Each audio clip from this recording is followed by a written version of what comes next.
they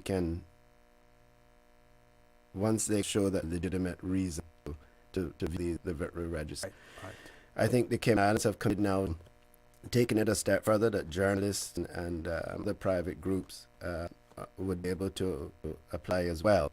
And I think, as I've always done, much to our detriment, because in my opinion, that's the reason we were always targeted by the UK.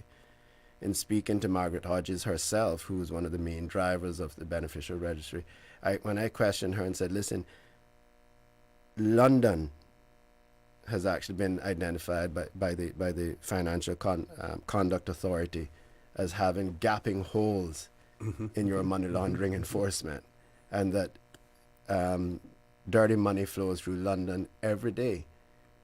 Why are you picking on us? And she says, because if we can get the Cayman Islands to do it, London would be forced to do it as well. So she says, and the lady has never even visited the Cayman Islands. No. She has no idea. When I described it to her, she almost looked in shock. So, we have always set the standards. And I think we will set the standards again with opening the register to journalists and other groups with legitimate interest. And I think that we will probably set the pace as far as what that framework is. What defines legitimate interest. And so I think once again we're going to come out of this as a leading jurisdiction, and I think that is what the rest of the overseas territories, and perhaps maybe you may even find that the UK and others may adopt that process, where if you have a legitimate interest, then we will allow you access to the register. So I think we're taking the right approach.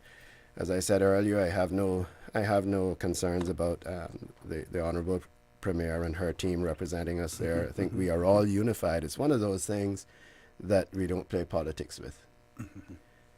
I have a question here from one of our listeners, and you covered it already, but I'll read it, and you can repeat it. Otherwise, I would send them, respond by WhatsApp to tell a person what you've said. The person says, good morning. In relation to your point about potential candidates coming forward, please request Mr. Hugh to identify the PPM candidates and indicate their respective locations they intend to run. And you have already said that you people are still being vetted and encouraged. Persons are still being vetted, yes. But also persons are getting their affairs in order.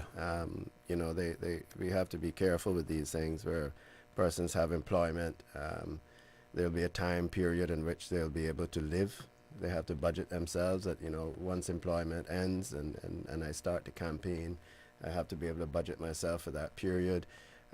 Some have made arrangements with their employers, but the employers have asked them to wait a bit before they declare. It doesn't stop them from starting to go around their neighborhoods and chatting to people and stuff. So you'll hear names out there, and sometimes that's because of persons doing their own little bit of canvassing.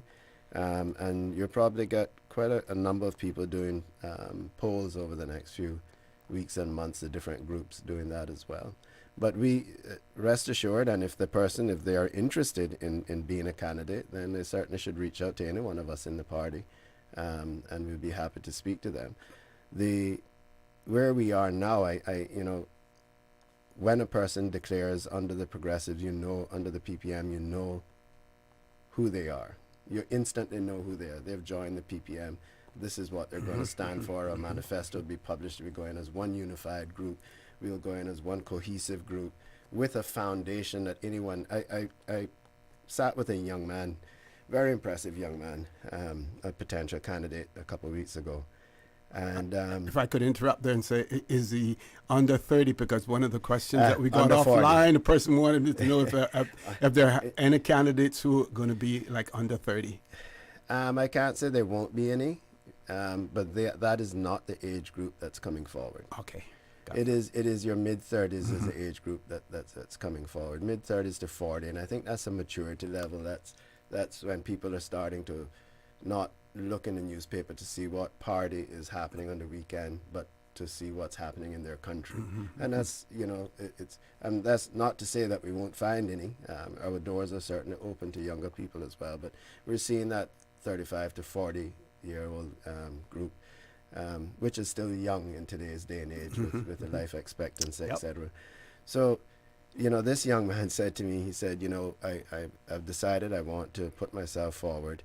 And he goes, I believe in organized politics. And he said, I went on your website and I read every one of your manifestos.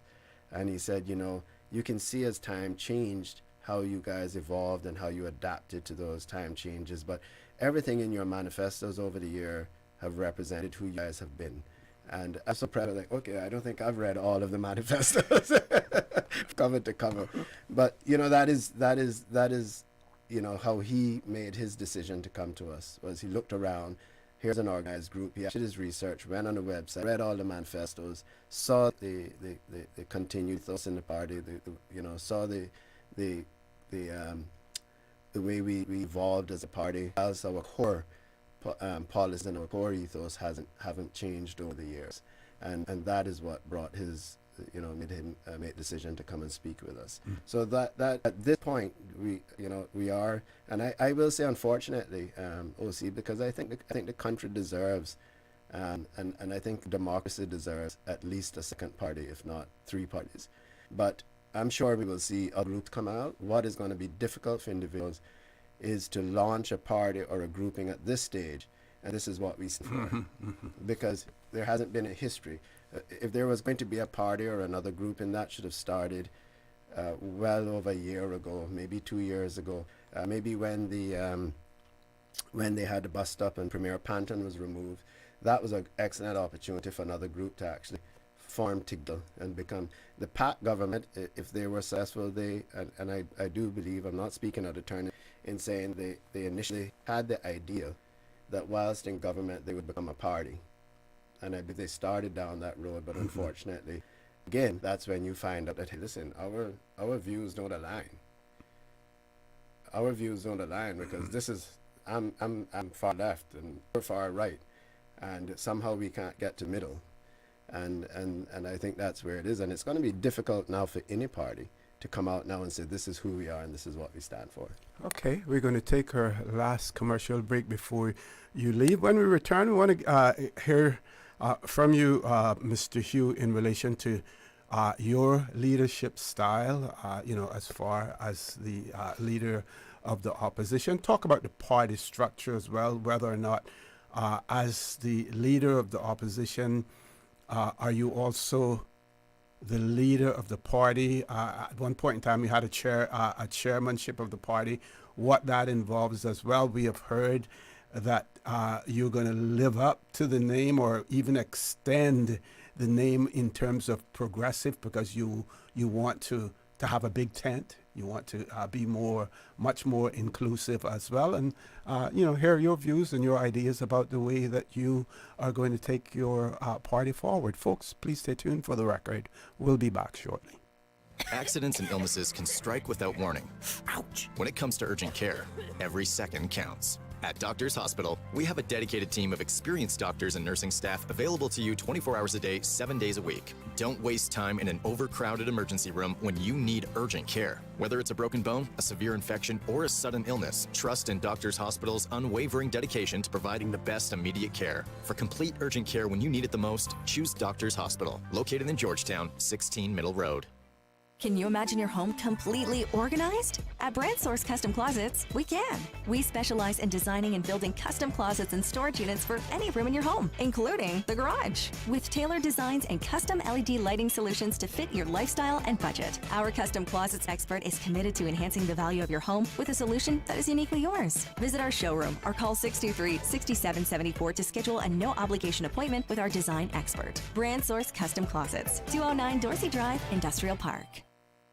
Did you know that 12.5% of Cayman residents are current smokers? In fact, this is significantly higher among men at 18% than women at 6.7%. Tobacco use, alcohol consumption, daily activity, and diet are all things which we can change that can significantly impact our health. The Ministry of Health and Wellness wants to empower you with information that can change your life. To learn more, log on to www.gov.ky/steps or follow us on Facebook. Let's step into wellness together, Cayman. At Kirk's Home Center, we can make your life much better. We got it all together. We